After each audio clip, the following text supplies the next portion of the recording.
사람은 무엇으로 사는가?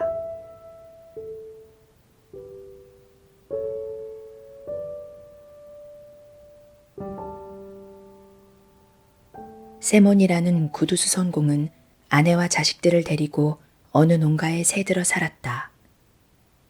그는 집도 땅도 없이 오직 구두를 수선하는 일로만 가족을 먹여 살렸다. 빵은 비싸고 품삯은 쌌기 때문에 돈을 버는 족족 입에 풀칠을 하기에도 바빴다.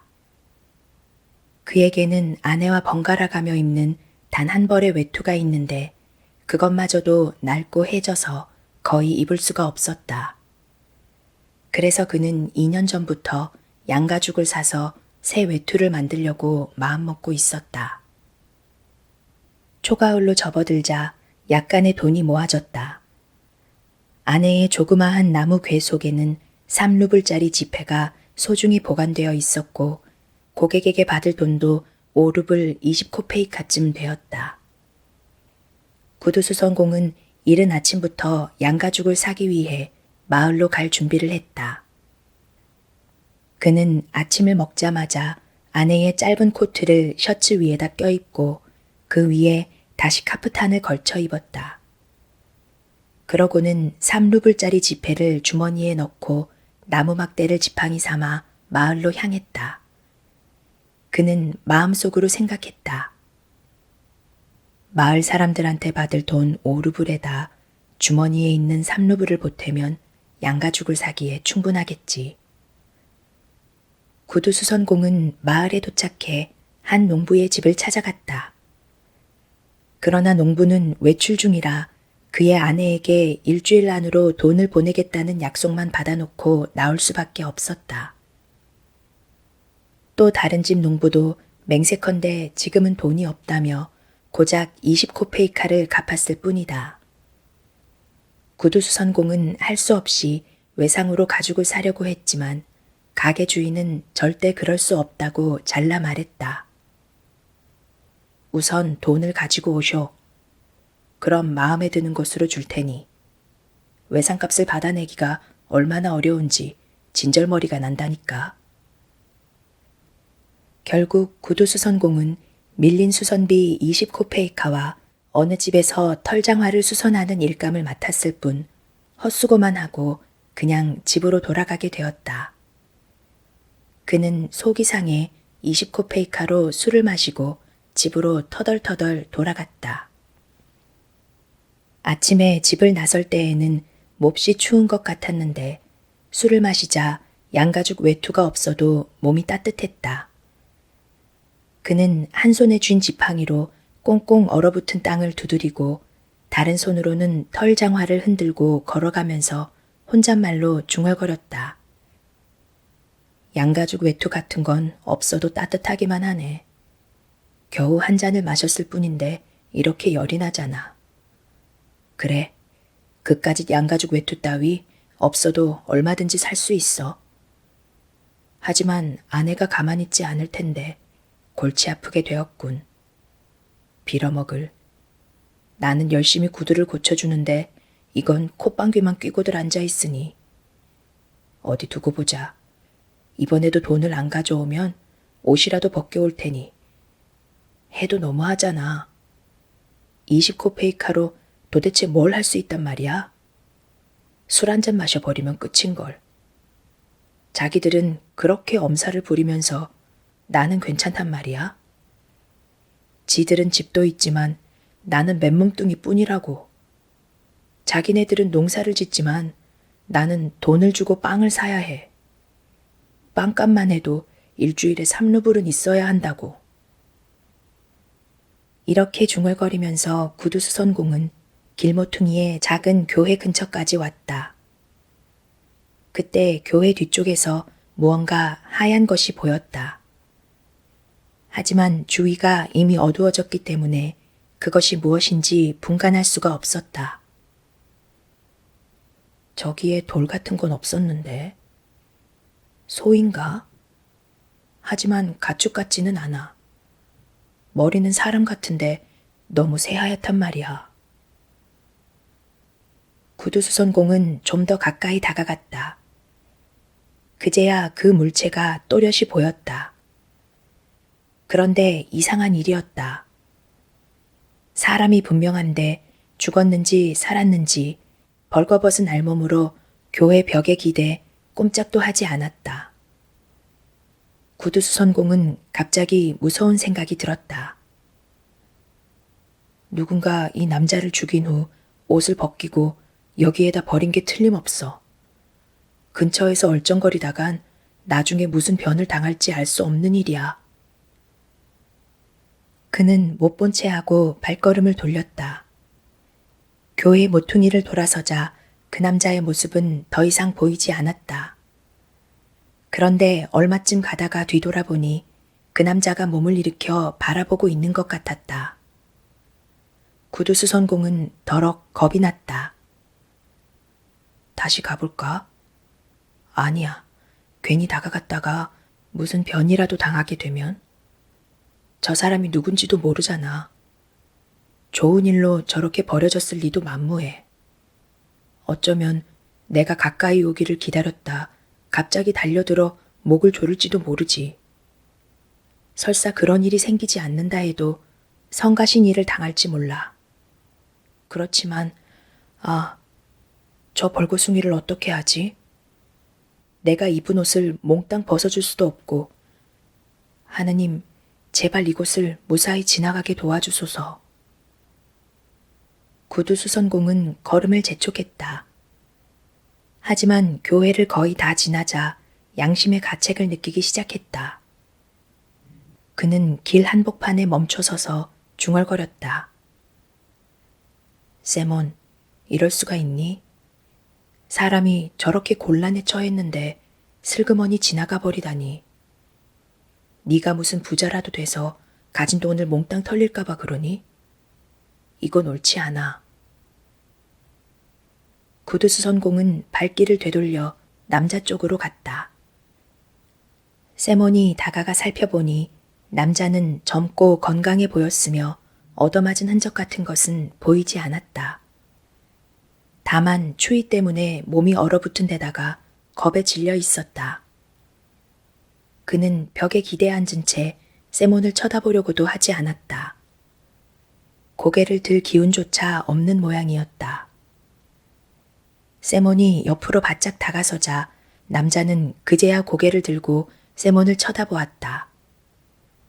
젊은 남자와 눈길이 마주치자 세몬의 모든 두려움은 사라졌다. 세몬은 털 장화를 땅바닥에 내려놓고 허리띠를 풀러 장화 위에 놓고는 급히 카프탄을 벗었다. 자, 이걸 입으라고. 세몬은 젊은이를 일으켜 세웠다. 일어선 모습을 보니 훤칠한 키에 몸도 깨끗했으며 팔과 다리에는 상처 하나 없고 얼굴은 온화해 보였다. 세몬은 옷을 입히고 난 후 그를 다시 앉히고 털장화를 신겼다.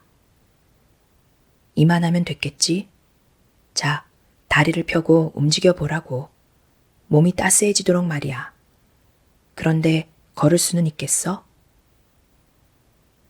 젊은 남자는 생각했던 것보다 힘들지 않게 잘 걸었다. 길을 걸어가면서 세몬이 물었다. 그런데 자넨 어디서 왔나? 저는 이 고장 사람이 아닙니다.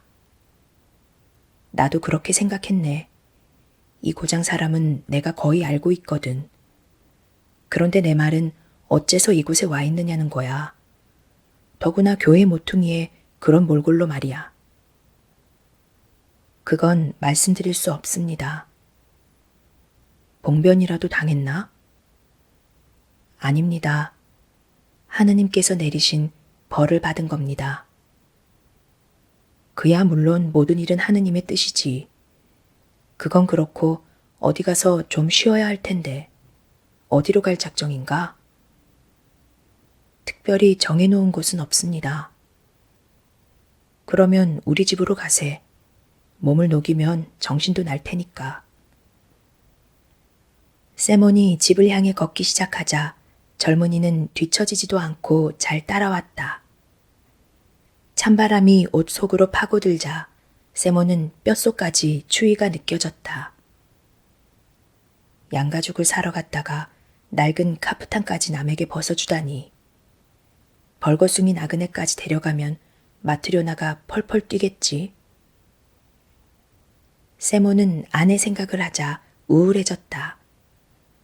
하지만 옆에서 걷고 있는 젊은이를 보는 순간 그를 처음 보았을 때의 눈빛이 떠오르며 마음이 즐거워졌다. 세몬의 아내 마트료나는 그날 일찌감치 집안일을 마쳤다. 장작을 패고 물을 깃고 아이들과 함께 저녁을 먹은 다음 그녀는 생각에 잠겼다. 빵을 지금 구울까 아니면 내일 아침에 구울까? 커다란 빵 덩어리 하나가 아직 남아 있었다.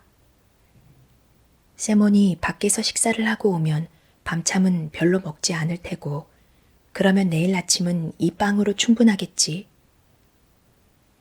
그녀는 빵을 만지작거리면서 궁리했다. 그래, 오늘 저녁에는 빵을 굽지 않아도 될 거야. 밀가루도 조금밖에 없으니 이걸 가지고 버틸 때까지 버텨야지. 마트료나는 빵 굽는 일을 그만두기로 하고 남편의 셔츠를 깁기 시작했다. 그녀는 바느질을 하면서 남편이 어떤 양가죽을 사올 것인지를 생각했다. 모피 가게 주인에게 속지나 말았으면 좋으련만 그이는 너무 순진해서 걱정이야. 어린애한테도 속아 넘어가거든. 8루블 정도면 좋은 양가죽을 살 수 있었을 거야. 변변한 외투 하나 없이 겨울을 나려니 작년엔 고생이 이만저만이 아니었지. 추운 날이면 어디 나갈 엄두도 못 냈잖아. 오늘만 해도 그래. 그이가 옷이란 옷은 모두 껴입고 나가버리니 난 걸쳐 입을 옷 하나 없다고. 그런데 이이는 왜 이렇게 늦을까? 돌아올 시간이 넘었는데 혹시 술을 마신 건 아닐까? 마트료나가 이런 생각에 잠겨 있을 때 현관 계단이 삐걱거리며 누군가 들어오는 소리가 났다. 바늘을 옷감에 꽂고 밖으로 나가니 두 사나이가 들어서고 있었다. 세몬 옆에 있는 낯선 남자는 털 장화를 신었고 모자는 쓰지 않았다. 마트료나는 남편이 술 냄새를 풍기는 것을 즉각 알아차렸다. 그러면 그렇지. 남편이 카프탄을 입지 않고 여자용 코트만 걸친 채 빈손으로 서서 희죽 웃는 모습을 보자 마트료나는 화가 치밀었다. 그 돈으로 몽땅 술을 마셔버렸군. 이런 형편없는 건달하고 말이야. 게다가 뻔뻔스럽게 집에까지 데리고 오다니. 마트료나는 어쨌든 두 사람을 안으로 들어오게 했다. 그런데 자세히 보니 이 낯선 남자가 입은 카프탄이 바로 자기네 것이 아닌가. 그는 외투 속에 셔츠도 입지 않았고 모자도 쓰지 않았다. 방 안에 들어온 젊은이는 가만히 서 있을 뿐 움직이거나 고개를 들려고도 하지 않았다. 마트료나는 생각했다. 이 사람은 틀림없이 무슨 나쁜 짓을 저질러 잔뜩 겁을 먹은 거야. 마트료나는 얼굴을 찌푸린 채 난로 쪽으로 물러나 두 사람의 하는 양을 지켜보았다. 세모는 모자를 벗고 태연하게 의자에 앉았다. 여보, 왜 그러고 있어? 식사 준비를 해야지.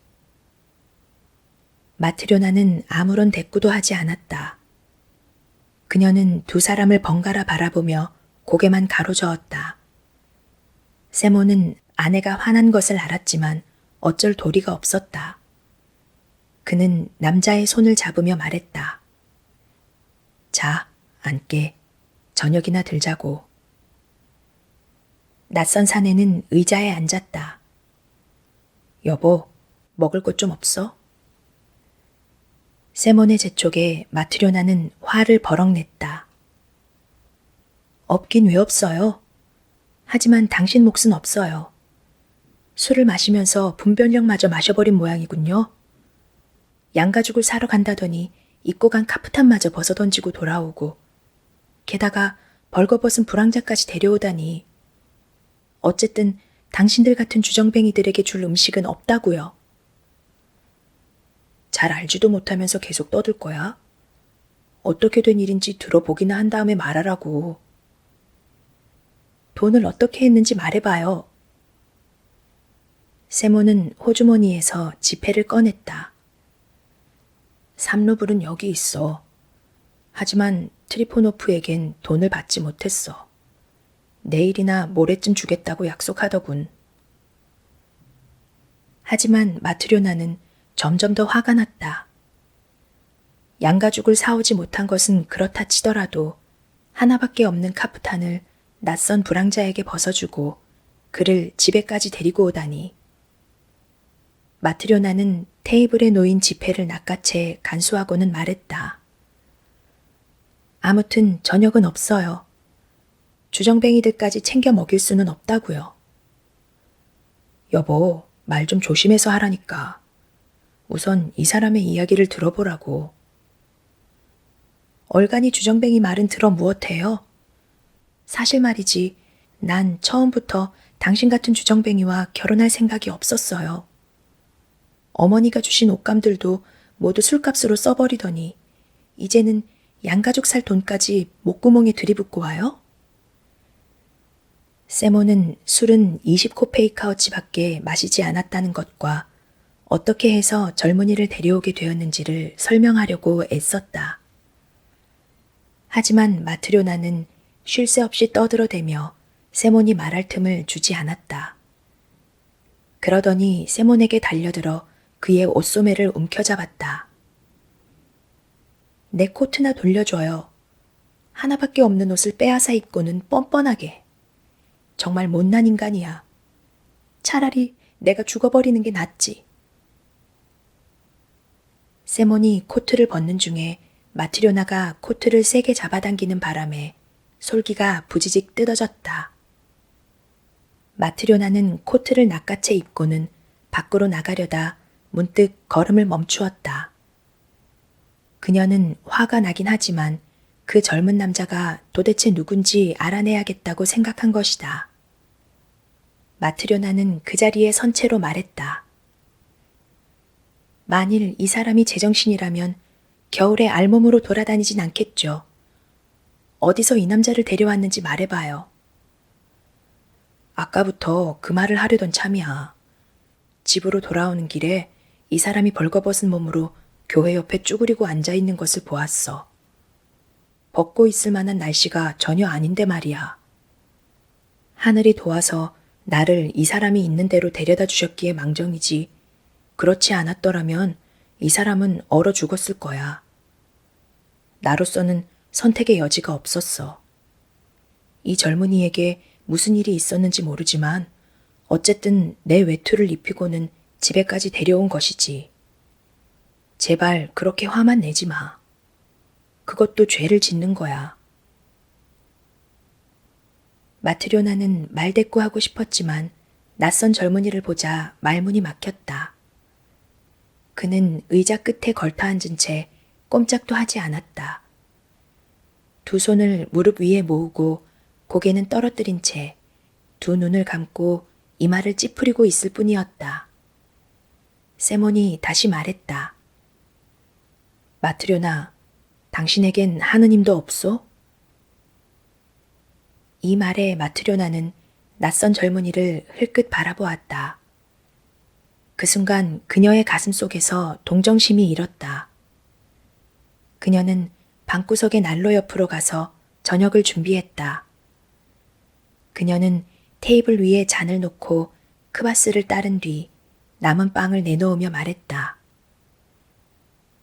식사들 하세요. 세모는 젊은이를 식탁 쪽으로 슬며시 밀며 말했다. 어서 앉게.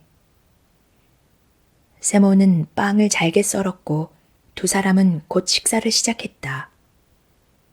마트료나는 테이블 한쪽 구석에 앉아 손으로 턱을 괸 채 젊은이를 바라보았다. 그녀는 어느새 그가 가엾게 생각되어 돌보아주고 싶은 마음이 생겼다. 그 순간 젊은이의 얼굴이 갑자기 밝아지더니 찌푸렸던 표정도 사라졌다. 그는 마트료나를 바라보고 미소를 지었다. 두 사람이 식사를 마치자 마트료나는 테이블을 정리한 후 젊은이에게 궁금한 것을 묻기 시작했다. 당신은 어디서 왔죠? 저는 이 고장 사람이 아닙니다. 그러면 왜 길에 쓰러져 있었죠? 그건 말할 수가 없습니다. 당신이 입고 있던 옷은 누가 벗겨갔나요? 저는 하느님께 벌을 받았습니다. 그래서 벌거벗고 쓰러져 있었단 말인가요? 네, 벌거벗은 채로 쓰러져 얼어 죽을 뻔했죠. 마침 당신의 남편이 저를 발견하고는 불쌍히 여겨 카프탄을 벗어 입혀주고 털장화를 신겨 이렇게 집에까지 데리고 온 것입니다. 게다가 이곳에 오니 아주머니께서는 먹을 것과 마실 것을 주셨습니다. 틀림없이 하느님께서는 두 분께 보답을 해주실 겁니다. 마트료나는 조금 전에 입고 있던 세몬의 낡은 셔츠를 가져다가 낯선 남자에게 주었다. 또 속바지도 찾아서 건네주었다. 이거라도 입고 어디든 누워서 좀 자도록 해요. 젊은이는 카프탄을 벗고 셔츠와 속바지를 입고는 침대 위에 누웠다. 카프탄을 집어든 마트료나는 등불을 끄고 난로가에 남편 곁으로 갔다. 마트료나는 카프탄을 덮고 눕기는 했지만 잠이 오지 않았다.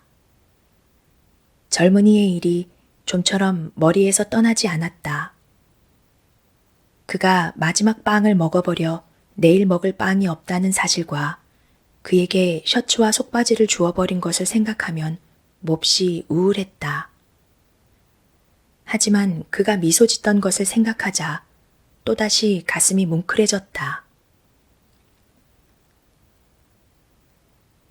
마트료나는 오랫동안 잠을 이루지 못했다. 세몬도 잠을 이루지 못하고 연신 카프탄 자락을 끌어당겼다. 이봐요, 세몬. 왜 그래? 남은 빵을 다 먹어버렸으니 내일은 어떻게 하면 좋을지 모르겠어요. 이웃에 사는 마랴냐 아주머니에게서 좀 꾸어올까요? 그래, 그게 좋겠군. 어떻든지 산 입에 거미줄이야 치겠어. 그런데 말이에요. 저 사람은 나쁜 사람 같지는 않은데 왜 자기 신분을 밝히지 않을까요? 말 못할 사정이 있겠지. 세몬, 참 이상해요. 뭐가? 우리는 늘 남에게 베풀고 사는데 왜 우리에게 베푸는 사람은 아무도 없을까요? 세몬은 뭐라고 대답을 해야 할지 몰랐다. 그 문제는 다음에 이야기하고 이제 그만 자자고. 세몬은 그렇게 말하고는 돌아 누워 곧 잠이 들었다. 다음 날 아침 세몬은 일찍 잠이 깨었다. 아내는 이웃집에 빵을 꾸러 가고 없었다. 어젯밤에 데리고 온 낯선 남자는 의자에 앉아 천장만 바라보고 있었다. 그의 표정은 어제보다 훨씬 더 밝아 보였다. 이봐, 젊은이. 배는 먹을 것을 원하고 몸은 입을 것을 원하니 무언가 벌이를 해야지. 자네는 무슨 일을 할 줄 아나? 아무것도 할 줄 모릅니다. 뭐든 해보겠다는 마음만 있으면 돼. 배워서 하면 되니까. 다들 일을 하니 저도 해보겠습니다. 그런데 자네 이름이 뭔가? 미하일이라고 합니다. 이봐, 미하일. 자네는 신상에 관한 이야기는 하고 싶지 않은 모양인데 그건 아무래도 좋네. 하지만 밥벌이는 해야지. 내가 시키는 대로 일을 하겠다면 밥은 먹여주겠네. 괜찮은가? 고맙습니다. 열심히 일을 배우겠습니다. 무엇이든 가르쳐 주십시오. 세모는 실을 손가락에 감아 실 꾸러미를 만들기 시작했다. 별로 어려운 일은 아니야. 잘 보라고. 미하일은 자세히 들여다보더니 금방 배워 실을 꼬았다. 이어 세모는 실에 초를 칠해 뻣뻣하게 만드는 법을 가르쳐 주었다. 미하일은 이것도 금방 익혔다. 다음으로는 뻣뻣한 실로 가죽을 꿰매는 법을 가르쳐 주었는데 이것도 이내 익혔다. 미하일은 세몬이 가르쳐 주는 일마다 쉽게 터득해 사흘째부터는 모든 작업 과정을 능숙하게 해낼 수 있었다. 그는 쉬지 않고 일했으며 조금밖에 먹지 않았다. 집 밖에 나가는 일도 없었고 쓸데없는 말을 하거나 농담도 하지 않았다. 심지어 웃지도 않았다. 미하일이 웃었던 때는 이 집에 처음 오던 날 저녁 마트료나가 식사를 대접하던 순간뿐이었다. 어느새 1년이란 세월이 흘렀다. 미하일은 여전히 세몬의 집에서 살면서 부지런히 일했다. 세몬의 집에 새로운 직공이 튼튼하고 멋진 구두를 만든다는 소문이 돌자 여기저기에서 주문이 밀려들었다. 가게는 번창했다. 어느 겨울날 방울 소리가 요란하게 들리더니 삼두마차가 세몬의 집으로 다가왔다.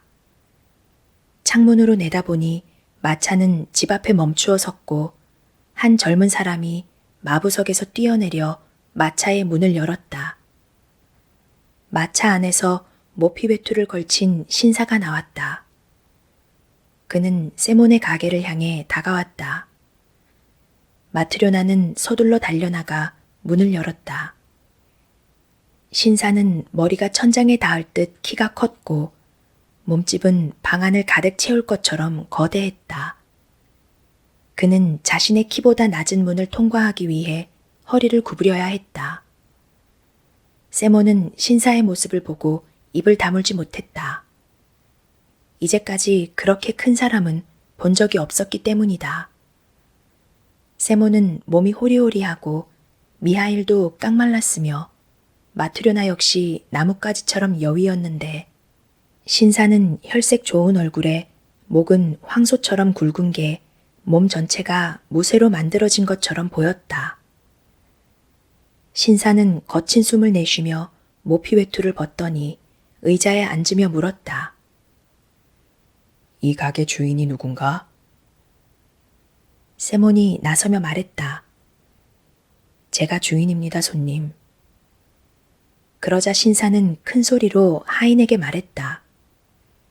페드카, 가죽을 가져와. 하인이 곧장 보따리 하나를 가지고 들어왔고 신사는 그것을 받아 테이블 위에 놓았다. 풀어라. 그가 말하자 하인은 지체 없이 보따리를 풀었다. 신사는 가죽을 가리키며 세몬에게 말했다. 이게 어떤 가죽인지 알겠나? 세몬은 가죽을 잠깐 만져보고 나서 말했다. 네, 아주 좋은 가죽이군요. 그야 물론 좋은 가죽이지 얼간이 같으니라고. 자넨 이런 가죽을 한 번도 본 적이 없을 거야. 독일제 가죽인데 20루블이나 주고 샀다고. 세몬은 기가 죽은 표정으로 말했다. 저 같은 놈이 어디서 이런 것을 구경하겠습니까? 그렇지. 그런데 자네 이 가죽으로 장화를 하나 만들어줄 수 있겠나? 만들 수 있고 말고요, 나리. 그러자 신사는 버럭 고함을 질렀다. 만들 수 있다고? 나는 1년을 신어도 모양이 변하지 않고 찢어지지도 않는 그런 장화를 원해. 그러니 자신이 있으면 맡아서 재단을 하고 자신이 없으면 그만두겠다고 지금 바로 말해. 미리 말해두지만 만일 장화가 1년도 못 가 찢어지거나 모양이 망가지면 널 감옥에 쳐넣을 거야. 대신 1년이 지나도 모양이 그대로 있으면 그때 품삯으로 10루블을 지불하겠어. 세모는 겁이 나서 뭐라고 어떻게 대답을 해야 할지 몰랐다. 그는 미하일을 흘끔 돌아보았다. 그러고는 그의 옆구리를 찌르면서 작은 소리로 속삭였다. 미하일, 어떻게 하면 좋지? 미하일은 좋아요, 일을 맡으세요 라고 말하듯이 고개를 끄덕였다. 세모는 미하일을 믿고 장화를 만들기로 했다. 신사는 하인을 불러 왼발의 장화를 벗기게 하고는 다리를 내밀었다. 어서 치수를 재게. 세모는 50cm의 길이로 종이를 잘라 바닥에 펼쳤다. 그런 다음 무릎을 꿇고 앉아 신사의 발 치수를 재기 시작했다. 발바닥을 재고 이어 발등을 잰 다음 장단지를 잴 차례였는데 종이의 길이가 아무래도 모자랐다. 신사의 장단지가 통나무만큼이나 굵었기 때문이다. 장단지가 꼭 끼지 않도록 잘해. 세모는 다른 종이를 덧대어 붙였다. 신사는 의자에 앉은 채 발가락을 꼼지락거리며 방 안의 사람들을 둘러보았다. 그러고는 미하일을 가리키며 물었다. 저 사람은 누군가? 우리 가게의 직공인데 솜씨가 아주 그만입니다. 나리의 장화도 저 친구가 만들 겁니다. 신사는 미하일에게 말했다. 자네도 잘 알아둬. 1년이 지나도 끄떡없을 장화를 만들어야 한다고. 그런데 미하일은 신사의 얼굴은 보지도 않고 마치 누군가가 신사의 등 뒤에 서 있는 듯 한쪽 구석을 응시했다. 그러더니 갑자기 빙긋 웃으면서 얼굴을 환하게 폈다. 뭘 보고 싱글거리는 거야, 이 열간아. 장화를 기한 내에 만들어낼 궁리나 하지 않고. 신사의 핀잔에 미하일이 말했다. 원하시는 대로 기한 내에 꼭 만들겠습니다. 좋아. 신사는 장화를 다시 신고 모피 외투를 단단히 여며 입은 후 문 쪽으로 걸어갔다. 그는 깜빡 잊고 허리를 구부리지 않아 문틀에 이마를 꽝 부딪혔다. 신사는 한참 뭐라고 욕을 해대더니 마차를 타고 떠났다. 신사가 사라지자 세몬이 말했다. 정말 바위처럼 단단한 사람이야. 저런 사람은 쇠망치에 맞아도 죽지 않을걸? 그렇게 세게 이마를 부딪혔는데도 별로 아파하지도 않더라니까. 그러자 마트료나가 나서며 말했다. 그렇게 호강하며 사니까 몸도 튼튼하겠죠. 저승사자도 저 사람에겐 접근을 못하겠어요. 세모는 미하일에게 말했다. 일을 맡기는 했지만 걱정이야. 까딱 잘못했다간 감옥살이를 하게 생겼으니 말이야. 자네는 나보다 눈도 밝고 솜씨도 좋으니 치수대로 재단을 하게. 나는 나중에 장화코나 꿰맬 테니까. 미하일은 가죽을 작업 테이블에 펴놓고 재단을 하기 시작했다. 마트료나는 미하일이 재단하는 것을 지켜보다가 깜짝 놀랐다. 마트료나도 이제는 구두 만드는 일은 알 만큼 아는데 미하일이 가죽을 주문받은 대로 재단하지 않고 둥근 모양으로 재단하고 있었기 때문이다. 마트료나는 지적을 해줄까 하다가 그만두었다. 나보다는 미하일이 더 잘 알고 있겠지. 괜히 나서서 참견하지 말자. 미하일은 재단을 마치고 꿰매기 시작했다. 그런데 두 겹의 실로 꿰매는 것이 아니라 슬리퍼를 만들 때처럼 한 겹의 실로 꿰매는 것이었다.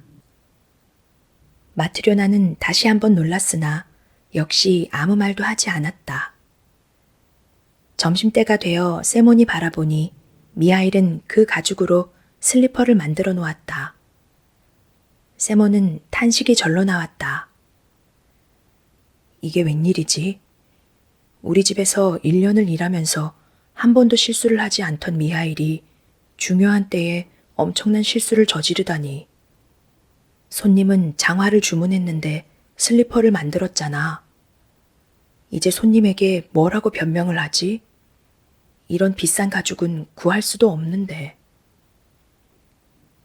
세모는 떨리는 목소리로 말했다. 여보게, 도대체 어떻게 된 건가? 나를 감옥에 쳐넣을 작정인가? 손님은 장화를 주문했는데 자네는 도대체 무엇을 만들어 놓은 건가? 이때 누군가 문을 두드렸다. 문을 여니 아까 그 신사와 같이 왔던 젊은 하인이었다. 주문한 장화 때문에 심부름을 왔습니다. 장화가 필요 없게 되었어요. 나리께서 갑자기 돌아가셨거든요. 뭐라고요? 나리께서 댁으로 돌아가는 길에 마차 안에서 돌아가셨어요. 마차가 집에 도착해 내려드리려고 팔을 잡는 순간 곡식자루처럼 툭 아래로 쓰러지셨죠. 나리의 몸은 이미 돌처럼 굳어 있었어요. 마님께서는 곧바로 저를 이리로 보내며 말씀하시길 장화는 더 이상 필요 없게 되었으니 그 대신 죽은 사람에게 신길 부드러운 슬리퍼를 만들어 달라고 하셨어요. 그래서 이렇게 급히 달려온 겁니다. 미하일은 남은 가죽을 챙기고 나서 완성된 슬리퍼를 집어 먼지를 닦은 다음 하인에게 건네주었다. 하인은 기뻐하면서 그것을 가지고 돌아갔다. 세월이 흘러 미하일이 세몬의 집에 온 지도 어느덧 5년이 되었다. 하지만 그의 생활은 조금도 달라진 것이 없었다. 밖에 나가는 일도 없었고 쓸데없는 말을 하지도 않았다. 그동안 웃은 일은 단 2번밖에 없었다. 한 번은 마트료나가 저녁을 대접했을 때였고 또 한 번은 장화를 주문하러 왔던 신사를 보았을 때였다. 세모는 미하일이 어떤 사연을 가지고 있는지는 여전히 묻지 않았다. 그는 다만 미하일이 가버리지나 않을까 걱정스러울 뿐이었다. 어느 날 식구가 모두 집안에 있을 때였다. 마트료나는 냄비를 화덕에 올리고 아이들은 의자 사이를 뛰어다니거나 창문 밖을 내다보곤 했다. 세모는 창가에 앉아 구두를 꿰매고 있었고 미하일은 다른 쪽 창가에서 구두에 뒤축을 붙이는 중이었다. 그때 사내아이가 미하일에게 다가와 어깨를 흔들면서 창밖을 가리켰다. 미하일 아저씨, 저길 좀 보세요. 어떤 아주머니가 계집애 둘을 데리고 오고 있어요. 우리 집으로 오고 있는 것 같아요. 그런데 한 아이는 절름발이에요. 그러자 미하일은 갑자기 일손을 멈추고 창밖을 유심히 내다보았다. 세모는 이상한 생각이 들었다. 여태껏 한 번도 창밖을 내다보지 않던 사람이 아예 창문에 얼굴을 붙이고 밖을 내다보았기 때문이다. 세몬도 하던 일을 멈추고 밖을 내다보았다. 옷을 잘 차려입은 부인이 모피 외투에 털목도리를 두른 여자아이 둘을 데리고 자기 집으로 오고 있었다. 두 여자아이는 분간을 할 수 없을 정도로 닮은 모습이었다. 다만 한 아이가 왼쪽 다리를 절룩거릴 뿐이었다. 부인은 층계를 올라와 문을 열더니 먼저 여자아이들을 들여보내고 자기도 뒤따라 들어왔다. 안녕하세요. 어서 오십시오. 무슨 일로 오셨나요?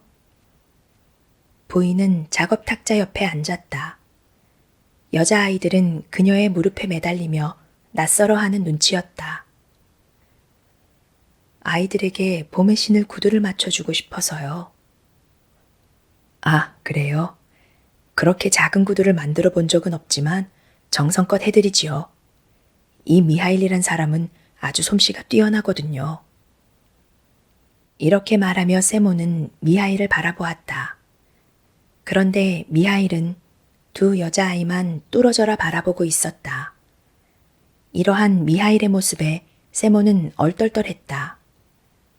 하긴 여자아이들은 아주 예뻤다. 눈은 새까맣고 두 뺨은 발그스름하고 포동포동했으며 멋진 모피 외투를 입고 목도리를 둘렀다. 그렇다고 해도 세모는 미하일이 무슨 이유로 그토록 아이들을 열심히 바라보는지 이해할 수 없었다.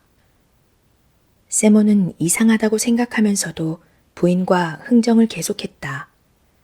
마침내 값이 정해졌고 아이들의 발치수를 재야 할 차례였다.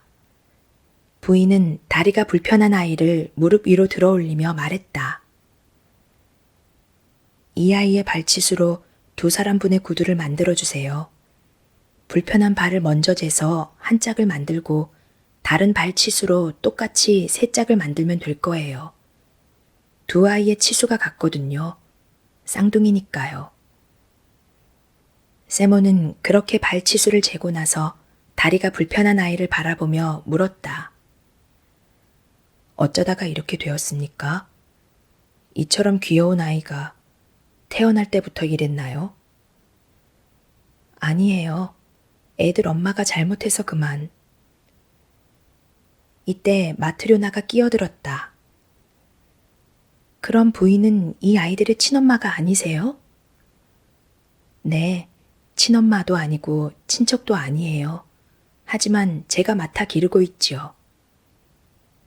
친자식도 아닌데 굉장히 귀여워하시는 것 같군요. 어떻게 귀여워하지 않을 수 있겠어요. 내 젖을 먹여 키웠는데요. 나도 한때는 친자식이 하나 있었지만 하느님이 데려가셨지요. 하지만 솔직히 말해 나는 그 아이를 이 아이들만큼 귀여워하지는 않았어요. 대체 이 아이들은 어느 댁 따님들인가요? 부인은 자초지종을 이야기했다. 6년 전의 일이에요. 이 두 아이는 태어난 지 일주일도 못 돼 고아가 되어 버렸죠. 아버지는 아이들이 태어나기 사흘 전에 죽고 엄마는 아이들을 낳은 후 곧 세상을 떠났으니까요. 그 무렵 우리 부부는 이웃에서 농사를 지으며 살아가고 있었어요. 그래서 아이들 부모에 대해 잘 알고 있는 거예요. 아이들 아버지는 숲속에서 나무를 베다 나무가 쓰러지면서 덮치는 바람에 죽었어요. 아이들 어머니도 몹시 가난한 데다 돌봐주는 친척이 없어 혼자 아이들을 낳다 죽은 거고요. 해산 다음 날 집으로 찾아가니 부인의 몸은 이미 싸늘하게 굳어 있더군요. 그런데 숨을 거둘 때 고통으로 몸부림치다가 그만 한 아이를 덮쳐서 한쪽 다리를 못 쓰게 만들었어요. 마을 사람들이 몰려와 부인의 몸을 씻기고 관을 만들어 장례를 지내주었어요. 모두들 친절한 사람들이었죠. 그러나 갓 태어난 아이들이 문제였어요. 정말 난처한 일이었죠. 그때 마을에서 젖을 먹일 수 있는 사람은 나뿐이었어요. 나는 태어난 지 8주째 되는 아들이 있었거든요. 어쩔 수 없이 제가 당분간 아이들을 맡기로 하고 집으로 데려왔죠. 나는 내 아이와 두 여자아이, 이렇게 세 아이를 젖을 먹여 키웠어요. 그때만 해도 젊고 음식을 잘 먹었기 때문에 흘러 넘칠 정도로 젖이 나왔지요. 그런데 하느님의 돌보심으로 두 아이는 아주 건강하게 자랐지만 내가 낳은 아이는 2살도 못 되어 죽고 말았어요. 그 뒤로는 아이를 낳지 못했죠. 그 후 집안 형편이 차츰 나아졌고 남편은 곡물상인의 방앗간을 맡게 되었어요. 지금은 꽤나 유복하게 살고 있지요. 하지만 이 두 아이가 없다면 무척 외로울 거예요. 그러니 어떻게 이 아이들을 귀여워하지 않을 수 있겠어요? 이 아이들은 나에게 촛불과 같은 존재예요. 부인은 한 손으로 다리가 불편한 아이를 끌어안고 다른 한 손으로는 흐르는 눈물을 닦았다. 마트료나는 한숨을 길게 내쉬며 말했다. 부모 없이는 살아도 하느님 없이는 살 수 없다더니 그 말이 맞는 것 같군요. 그들이 이런 말을 나누고 있을 때 갑자기 미하일이 앉아있는 쪽에서 섬광이 비치는 것 같았다. 세몬과 마트료나는 부인을 배웅하고 들어와 미하일을 쳐다보았다. 미하일은 두 손을 무릎 위에 포개고 앉아 하늘을 바라보며 미소를 지었다. 미하일은 의자에서 일어나 작업용 앞치마를 벗은 후 세몬과 마트료나에게 공손히 절을 하며 말했다. 이제 작별을 해야 할 것 같습니다. 하느님께서도 저를 용서해 주셨으니 두 분께서도 저를 용서해 주십시오. 그때 세몬과 마트료나는 미하일에게서 눈부신 후광이 비치고 있는 것을 보았다. 세몬도 일어나 마주 절하며 미하일에게 말했다. 역시 자네는 보통 인간이 아니었군. 자네를 더 이상 붙들어 둘 수도 자네에 관해 더 이상 물을 수도 없다는 것을 잘 알고 있네. 하지만 꼭 한 가지만은 알고 싶네. 내가 자네를 처음 발견하고 집으로 데려왔을 때는 몹시 어두운 표정이었네. 그런데 아내가 저녁을 차려주자 자네는 미소를 지으며 밝은 표정이 되었지. 그 까닭이 무엇인가? 또 어느 신사가 장화를 주문했을 때도 자네는 웃으면서 밝은 표정을 지었고 방금 전 부인이 여자아이들을 데리고 왔을 때도 빙그레 웃었네. 그리고 자네의 온몸에서 밝은 빛이 비쳤지. 미하일, 왜 자네에게서 빛이 나며 왜 3번 미소를 지었는지 그 이유를 들려주게나. 그러자 미하일은 비로소 말을 시작했다. 제 몸에서 빛이 나는 것은 하느님께서 내리신 벌을 받고 있다가 이제 용서를 받았기 때문입니다. 또 3번 미소를 지은 것은 하느님께서 말씀하신 3가지 진리를 발견했기 때문입니다. 첫 번째 진리는 아주머니께서 저를 불쌍히 여겨 보살펴 주셨을 때 깨달았지요. 그래서 웃었던 거예요. 두 번째 진리는 부유한 손님이 장화를 주문했을 때 깨달았습니다. 그래서 두 번째로 웃었던 겁니다. 그리고 방금 전 두 여자아이를 보았을 때 3번째 진리를 알게 되었고 그래서 미소를 지은 것입니다. 세몬이 다시 물었다. 그런데 미하일, 어째서 하느님이 자네에게 벌을 내리셨나? 그리고 하느님의 3가지 진리란 무엇인지 알고 싶네. 하느님께서 벌을 내리신 것은 제가 그분의 명령을 따르지 않았기 때문입니다. 저는 원래 천사였는데 하느님께서 한 여인의 영혼을 거두어 오라고 저를 지상으로 보내셨습니다. 그런데 세상에 내려와 보니 그 여인이 몸이 아주 쇠약해져 누워있는 것이었어요. 그리고 쌍둥이 딸을 낳았던 것입니다. 그 여인은 저를 보자 눈물을 흘리며 애원했습니다. 천사님, 제 남편의 장례식을 며칠 전에 치렀습니다. 그이는 숲에서 일하다가 나무에 깔려 죽었지요. 이 불쌍한 아이들에게는 키워줄 사람이 하나도 없습니다. 이 아이들이 제 발로 걸을 수 있을 때까지는 제 영혼을 거두어 가지 말아주세요. 여인의 애원을 듣고 저는 한 아이에게는 젖을 물려주고 다른 한 아이에게는 팔을 안겨주고 나서 하늘나라로 돌아갔습니다. 저는 하느님께 말씀드렸습니다. 하느님, 저는 여인의 영혼을 거두어 올 수가 없었습니다. 남편은 나무에 깔려 죽었고 여인은 며칠 전에 쌍둥이를 낳아 기진맥진해져서는 제발 자기의 영혼을 데려가지 말라고 애원했습니다. 그래서 그냥 돌아올 수밖에 없었습니다. 그러자 하느님께서 다시 분부하셨습니다. 지금 곧 내려가 여인의 영혼을 거두어 오너라. 그러면 너는 3가지 진리를 발견할 것이다. 사람의 내면에는 무엇이 있는가? 사람에게 허락되지 않은 것은 무엇인가? 사람은 무엇으로 사는가? 이 3가지 진리를 알게 되는 날, 너는 하늘나라로 돌아올 수 있을 것이다. 저는 다시 인간 세상으로 내려와 그 여인의 영혼을 거두었습니다.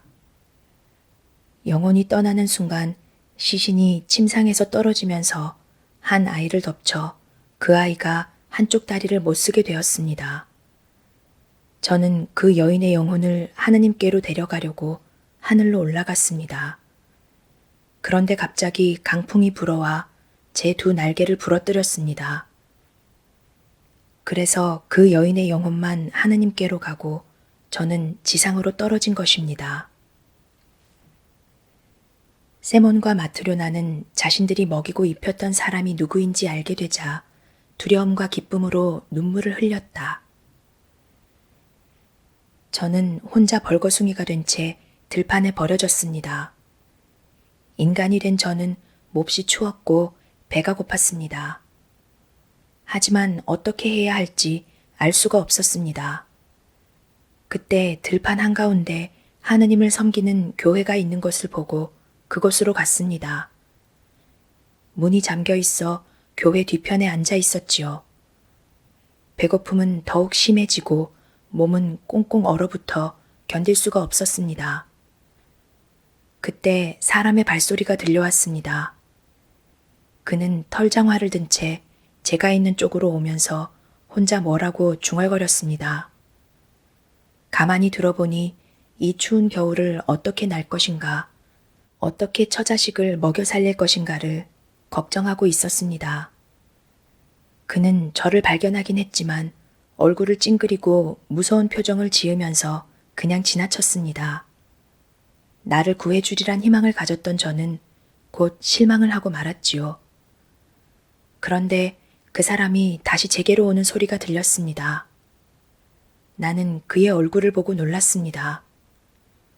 조금 전의 얼굴에는 죽음의 기운이 서려 있었지만 다시 돌아온 얼굴에는 인자한 하느님의 그림자가 어리어 있었기 때문입니다. 그는 입고 있던 옷을 벗어 제게 입혀주고는 저를 자기 집으로 데리고 갔습니다. 그의 집에 도착하자 한 여자가 사나운 말을 하기 시작했습니다. 그 여인은 남자보다 훨씬 무서운 얼굴을 했습니다. 그녀의 입에서는 죽음의 도끼가 뿜어져 나와 저는 숨조차 쉴 수가 없었습니다. 그러나 남편이 하느님에 대해 이야기를 하자 그녀는 금세 태도가 바뀌었습니다. 서둘러 저녁을 준비하면서 저를 쳐다보았을 때 그녀의 얼굴에는 죽음의 그림자가 사라지고 생기가 가득했습니다. 그녀에게서도 저는 하느님의 모습을 볼 수 있었습니다. 그때 저는 사람의 내면에는 무엇이 있는가라고 했던 하느님의 첫 번째 말씀이 떠올랐습니다. 저는 사람의 내면에 있는 것은 바로 사랑이란 것을 깨달았습니다. 하느님께서 제게 약속하신 것을 이런 방법으로 깨닫게 하시는구나 생각하니 매우 기뻤습니다. 그래서 처음으로 미소를 지었던 것입니다. 하지만 세 가지 진리를 모두 안 것은 아니었습니다. 사람에게 허락되지 않은 것은 무엇인가? 또 사람은 무엇으로 사는가는 아직 모르고 있었습니다. 어느새 두 분과 함께 지낸 지 1년이 지났습니다. 어느 날 부유한 신사가 찾아와 1년이 지나도 모양이 변하지 않는 장화를 주문했습니다. 그런데 저는 뜻밖에도 그의 등 뒤에 저의 동료인 죽음의 천사가 서 있는 것을 보았습니다. 해가 지기 전에 그가 신사의 영혼을 거두어 가리라는 것도 알았죠. 그때 저는 사람에게 허락되지 않은 것이 무엇인가라는 말씀의 뜻을 깨달았습니다. 사람에게 허락되지 않은 것은 바로 자신에게 진정 필요한 것이 무엇인지를 아는 힘이었습니다.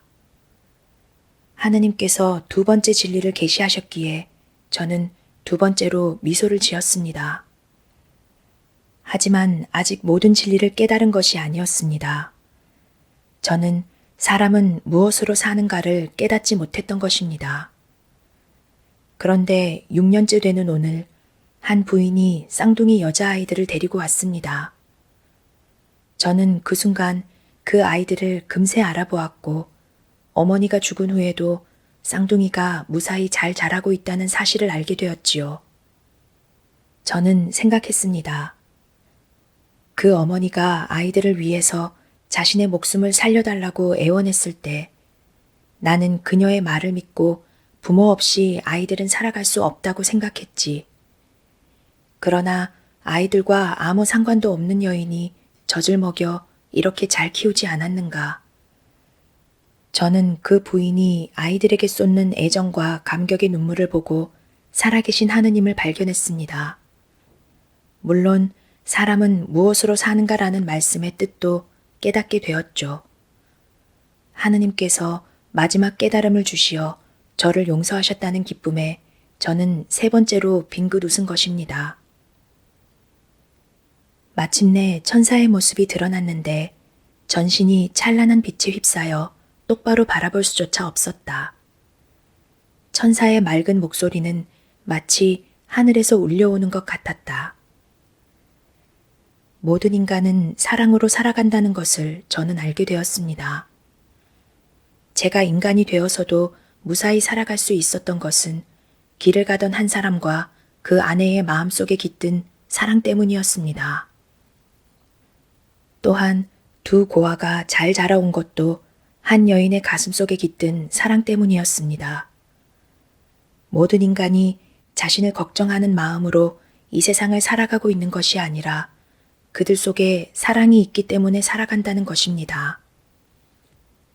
저는 일찍이 하느님께서 인간에게 생명을 부여하시고 그들이 잘 살아가길 바라고 있다는 것을 알고 있었지만 이제 또 한 가지를 알게 되었습니다. 그것은 하느님께서 모든 사람이 홀로 살아가기를 원치 않으신다는 것입니다. 그래서 하느님은 인간이 자신에게 필요한 것이 무엇인지를 아는 능력을 주시지 않았습니다. 그리고 인간이 평화롭게 하나가 되길 원하심으로 모든 사람이 진정 무엇으로 살아가야 하는지를 계시하셨습니다. 저는 깨달았습니다. 사람들이 자기 자신을 걱정함으로써 살아갈 수 있다는 건 착각일 뿐, 진실로 인간은 사랑에 의해 살아간다는 것을 말입니다. 사랑이 가득한 사람은 하느님 속에서 사는 사람이고 하느님은 바로 그 사람 안에 계시는 것입니다. 하느님은 사랑이시기 때문입니다. 말을 마친 후 천사는 하느님을 찬미하는 노래를 부르기 시작했다. 그 웅장한 목소리는 온 집안을 울리는 것 같았다. 이어 천장이 갈라지고 땅에서 하늘까지 한 줄기 불기둥이 솟아올랐다. 세몬과 그의 아내는 땅에 엎드렸다. 그러자 천사는 날개를 활짝 펼치더니 하늘로 날아 올라갔다. 세몬이 정신을 차렸을 때 집은 아무것도 달라진 것이 없고 집 안에는 가족 외에는 아무도 없었다.